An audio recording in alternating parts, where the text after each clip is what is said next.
This is part 3, the conclusion of my review of Dr. Alfred W. McCoy's masterpiece, The Politics of Heroin. And in this third and final segment, I will be talking about covert wars and the growth of the global heroin supply. We see here on this slide a map of what is known as the Golden Triangle. Southeast Asia extends from the Shan Hills of northeastern Burma through the mountains of northern Thailand to the highlands of northern Laos. This region became the world's largest source of opium, heroin, and morphine in the 1970s.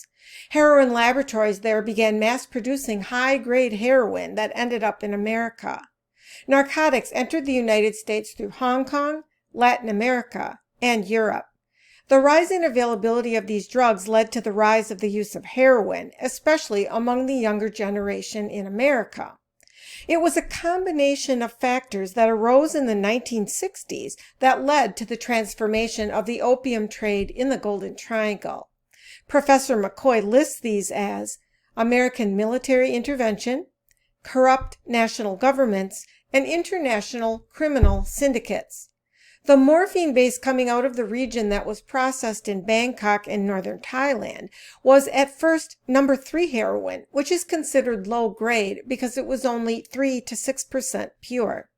Eventually, however, the processing of morphine base produced high grade number 4 heroin that was 90 to 99% pure. The opium refineries that produced this high grade heroin were manned by master chemists from Hong Kong. This coincided with the American intervention in Vietnam. Tens of thousands of American GIs serving in South Vietnam were becoming addicted to this heroin by 1970, leading to an epidemic among some units. According to McCoy, seemingly unlimited quantities of heroin were available at every U.S. installation from the Mekong Delta in South Vietnam to the demilitarized zone in North Vietnam. He also says that when the U.S. began withdrawing troops from Vietnam in the early 1970s, the market for heroin in the Golden Triangle collapsed. The slack was picked up by Chinese, Corsican, and American syndicates, who began sending shipments of high-grade heroin directly to the United States. Of course, this led to a huge rise of heroin use in the United States.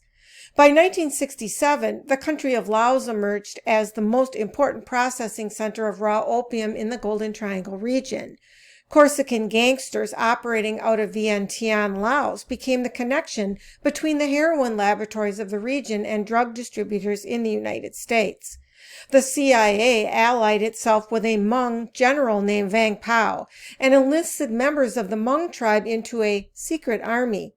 The Hmong were a hill tribe in Laos, and the CIA wanted to use members of the tribe to monitor communist infiltration. One CIA operative named Lieutenant Colonel Lucien Conine was sent with personnel to Laos as far back as 1959 to supervise 8 Green Beret teams to train Hmong guerrillas. Thus began the secret war in Laos. An American general named Lansdale is quoted by Professor McCoy as saying that, quote, "I always felt that a small group of Americans organizing the local population was the way to counter communist wars of national liberation," end quote. General Vang Pao was a high-level figure in the narcotics trade in Laos, even opening a heroin laboratory at Long Tien. This proved extremely profitable. Hmong farmers harvested opium by tapping the resin of the poppy plant.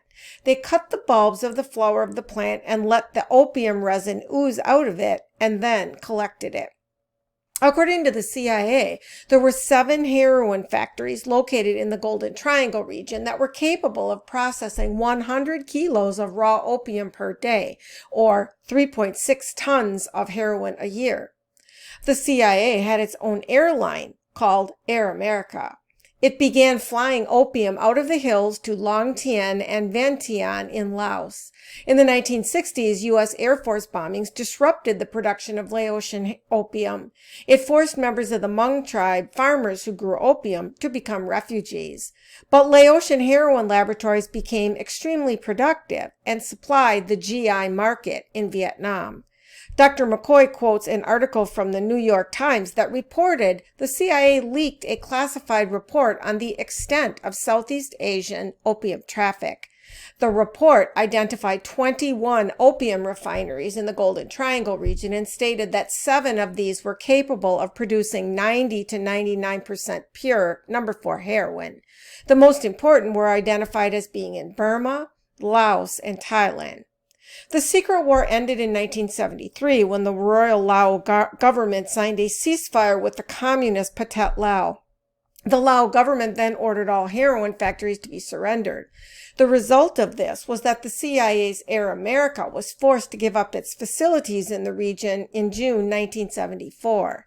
General Vang Pao continued to offer some resistance against the communist Pathet Lao. However, finally in 1975, the CIA convinced him to flee to Thailand.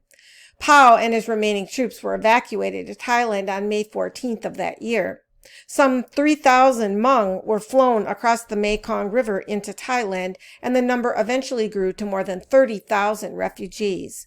Vang Pao eventually relocated to Montana in the United States, where he purchased a cattle ranch, hog farm, and 2 large homes.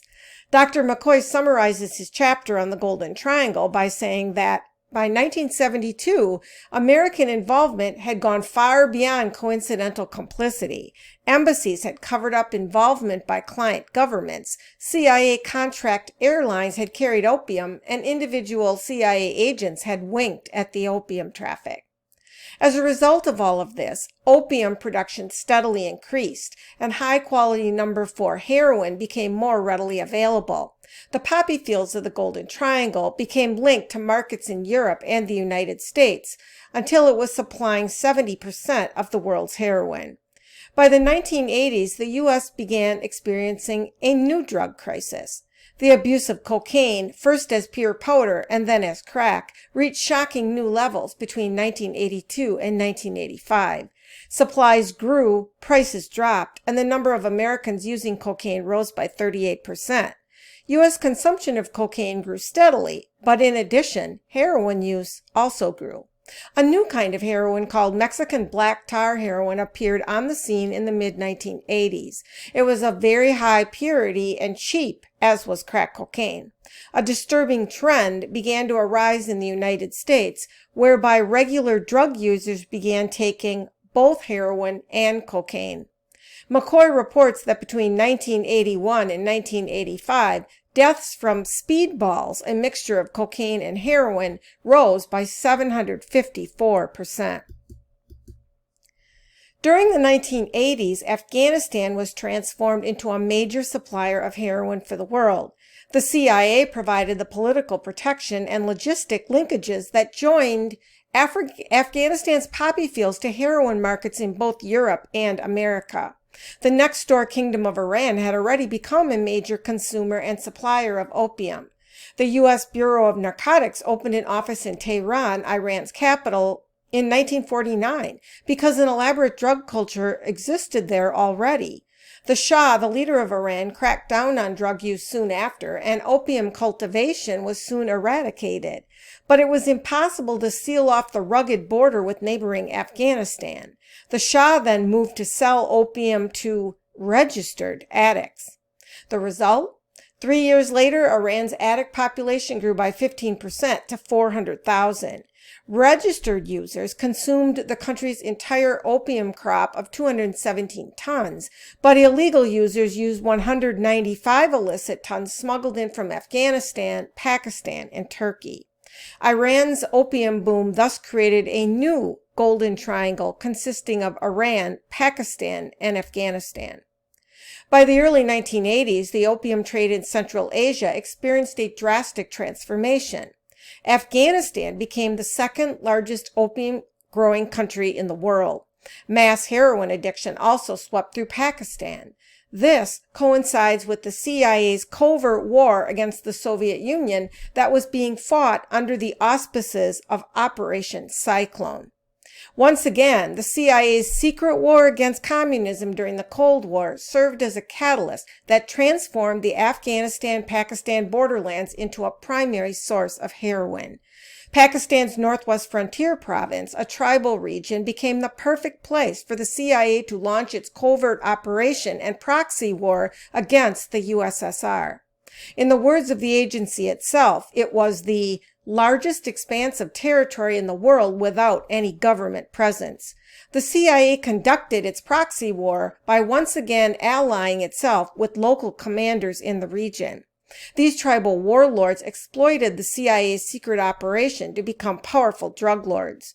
President Jimmy Carter initiated the mobilization of Afghanistan's Mujahideen, or Soldiers of God, guerrilla fighters. His national security advisor, Zbigniew Brzezinski, embraced the mission. Brzezinski met with Islamic fundamentalist soldiers and encouraged them to fight the Soviets to get their land back. In a speech to warlord leaders, he told them, "God is on your side." Within weeks, arms and weapons began flowing through Pakistan into Afghanistan. The CIA coordinated these activities with its equivalent intelligence agency in Pakistan, the ISI, or Inter-Service Intelligence. Operation Cyclone was therefore an attempt to destabilize the Soviet Union by spreading militant Islam inside satellite states of the USSR. The Soviet attempt to subdue Afghanistan between 1979 and 1989 became, as a result of the CIA's covert proxy war, its Vietnam syndrome. Zbigniew Brzezinski said this about the CIA's Operation Cyclone, quote, "That secret operation was an excellent idea. Its effect was to draw Russia into the Afghan trap. We now have the opportunity of giving to the USSR its Vietnam War." End quote. But it was President Ronald Reagan in April 1985 who signed a classified order to drive the Soviets out of Afghanistan by all means available. This soon doubled the CIA's covert arms budget to $280 million. Reagan also approved the sale of Stinger missiles to the Mujahideen, the Soldiers of God, which would prove decisive in a Soviet defeat. One of Afghanistan's leading drug lords that collaborated with the CIA was Gulbuddin Hekmatyar, leader of a guerrilla force called Hezb Islami. The CIA built this group into the largest of the guerrilla forces. Hekmatyar had also founded the Muslim Brotherhood. According to an article in the New York Times, Hekmatyar once led demonstrations in Kabul, Afghanistan in the late 1960s against the king of that country's proposed reforms. The article says that in the early 1970s, Hekmatyar dispatched his followers to throw vials of acid into the faces of women students who refused to wear veils. In 1972, he was accused of murdering a leftist student and had to flee into the lawless northwest tribal region of Pakistan, where he continued his work. McCoy tells us that eventually the legacy of drug corruption that followed soon transformed Pakistan into a narco state. The Washington Post, in a May 1990 article, claimed that U.S. officials refused for many years to investigate charges of heroin dealing by Hekmatyar and Pakistan's ISI intelligence agency, largely because, quote, U.S. narcotics policy in Afghanistan has been subordinated to the war against Soviet influence there, end quote.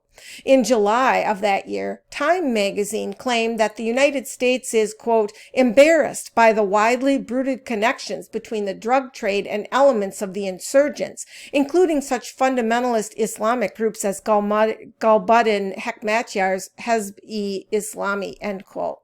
The magazine also pointed out that these drug connections are especially painful now that the U.S. is prosecuting an uncompromising war against drugs elsewhere in the world. The covert war waged by the CIA in Afghanistan faded when the Soviet Union pulled out of the country in 1989 after 10 long years of fighting. The covert CIA operation using Mujahideen fighters was successful in bringing about this defeat, especially with the introduction of Stinger shoulder-fired missiles into the conflict. Shortly thereafter, the world witnessed the fall of the Soviet Union. It appeared the Cold War would come to an end. McCoy comments that the U.S. spent $2 billion to expel the Soviets from Afghanistan, but the end result was a failed state with a ruined central government run by ruthless opium warlords ruling the provinces.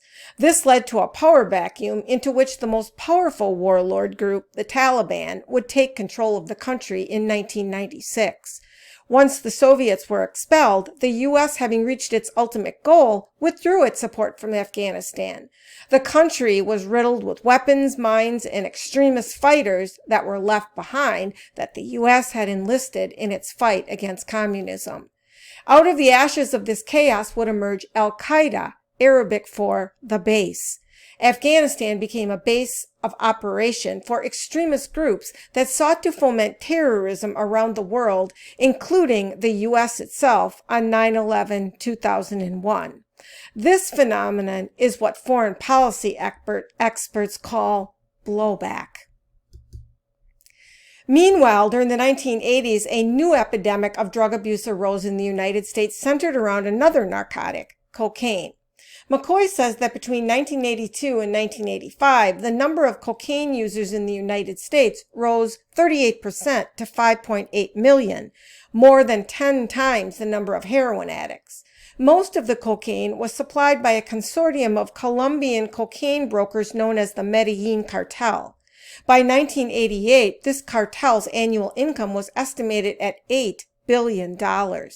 The rise of this cartel group coincided with the beginning of yet another covert CIA war, this time aimed at preventing communist expansion into the Central American country of Nicaragua. The government of Nicaragua at the time was run by a leftist group called the Sandinistas. When President Ronald Reagan took office in January 1981, acting on orders from the White House, the CIA launched a covert operation to support mercenaries whose mission was to overthrow the government of Nicaragua and the Sandinistas. The rebel fighters, who were based in camps along the border between Nicaragua and Honduras, were called the Contras. The Drug Enforcement Agency, or DEA, reported that leading Contra commanders were major drug traffickers. The U.S. Senate held extensive hearings on the Caribbean cocaine trade. A subcommittee headed by Senator John Kerry concluded that, quote, individuals associated with the Contra movement were traffickers, and the U.S. State Department had made payments to drug traffickers for humanitarian assistance to the Contras, in some cases after the traffickers had been indicted on drug charges, end quote. The committee also concluded that an American rancher in Costa Rica named John Hull played a leading role in the region's cocaine traffic and that he was either a CIA agent or an asset of the agency. The U.S. Attorney for the Southern District of Florida launched an investigation into Hull's activities, but U.S. officials in Central America tried to protect him from arrest. As a result, Hull was not indicted. Professor McCoy tells us that aspects of the Contra operation protected the Caribbean cocaine trade. While the DEA tried to enforce its war on drugs policies, CIA operations in Central America interfered with it and paralyzed its efforts. The result was once again, as in Laos and Pakistan before it, the creation of a zone of protection that was closed to any outside organization or investigation, a tolerance for drug dealing carried out by the CIA's local assets. The goal? To conceal and protect its covert operations in Central America. The charges of Contra drug trafficking were overshadowed by the larger Iran-Contra scandal that emerged in the mid-1980s. However, in August of 1996, the San Jose Mercury News published an investigative series written by a journalist named Gary Webb. Webb wrote about discovering a dark alliance between the Contra war in South America and drug distribution in the United States. He claimed this alliance started in the early 1980s when the Contra operation against the leftist government in Nicaragua was in desperate need of funding. Meanwhile, in California, the former director of Nicaragua's farm marketing program was used to open a new drug distribution network for the Contras. This man, Danilo Blandin, allied himself with an American drug dealer named Freeway Rick Ross to convert tons of white powder cocaine into low-cost crack. This led to an explosion of drug use in the ghettos of Los Angeles because crack was so cheap to procure. Ross built up a huge drug business that spread from California all the way to the Midwest. McCoy tells us that this crack distribution network enjoyed a de facto immunity from prosecution. Whenever the DEA, Customs, LA County Sheriffs, or the U.S. Congress tried to investigate, the CIA and the Justice Department denied information on the grounds of national security. Thus, Nicaraguan exiles allied with the CIA-backed Contras delivered tons of cocaine to the street gangs in LA during the 1980s. However, the response from the CIA and the national press was to deny the story and to smear Webb's reputation. They attempted to discredit the series. The director of the CIA ordered an investigation that lasted 18 months. The results were reported to Congress in March 1988, and, as might be expected, no evidence to indicate that the CIA was involved in any conspiracy to bring drugs into the United States was found. The Mockingbird Press in the United States followed suit in discrediting Webb's accusations. However, in the congressional testimony about the report, the inspector of the CIA admitted the following, quote, "Let me be frank, there are instances where the CIA did not, in an expeditious or consistent fashion, cut off relationships with individuals supporting the Contra program who were alleged to have engaged in drug trafficking, or take action to resolve the allegations," end quote. He also revealed that the CIA had issued a memorandum of understanding with U.S. Attorney General William French Smith that exempted it from reporting drug trafficking by its employees, meaning any assets, pilots who ferried supplies to the Contras, as well as Contra officials and others. This waiver remained in effect until 1995. In October 1998, the CIA finally posted a heavily censored version of the investigator's report on its website. In these documents, it admitted that the agency had been aware of the Contras' involvement in drug dealing from the very outset and had done nothing to stop it. The Inspector General's report revealed that the CIA had worked with 58 Contras implicated in cocaine trafficking and, in addition, concealed their criminal activities from Congress. The national press failed to cover anything beyond what Dr. McCoy says were the sanitized opening pages of Volume 2 of the report. However, buried in later pages was a revealing case study of the operational pressures that led to an agency alliance with a top cocaine smuggler. The Inspector General quotes classified correspondence from field agents through CIA director to document the dynamics of a CIA alliance with a drug lord. Why did the national press fail to report on this? McCoy states that the details of this report prove a pattern of CIA complicity in narcotics trafficking, just as it had done in its other covert wars in Burma, Laos, and Afghanistan. And what happened to Gary Webb? Despite losing his job, having his reputation publicly smeared, and his marriage destroyed, Gary refused to back down or recant his writings, and stood by his research to the end. He also continued to expose corruption as a freelance journalist.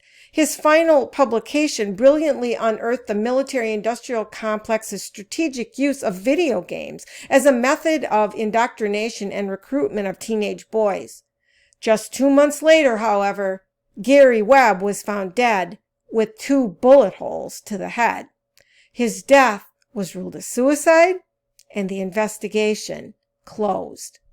McCoy concludes at the end of this book that the growth in the global heroin supply could be traced mainly to 2 key aspects of U.S. policy.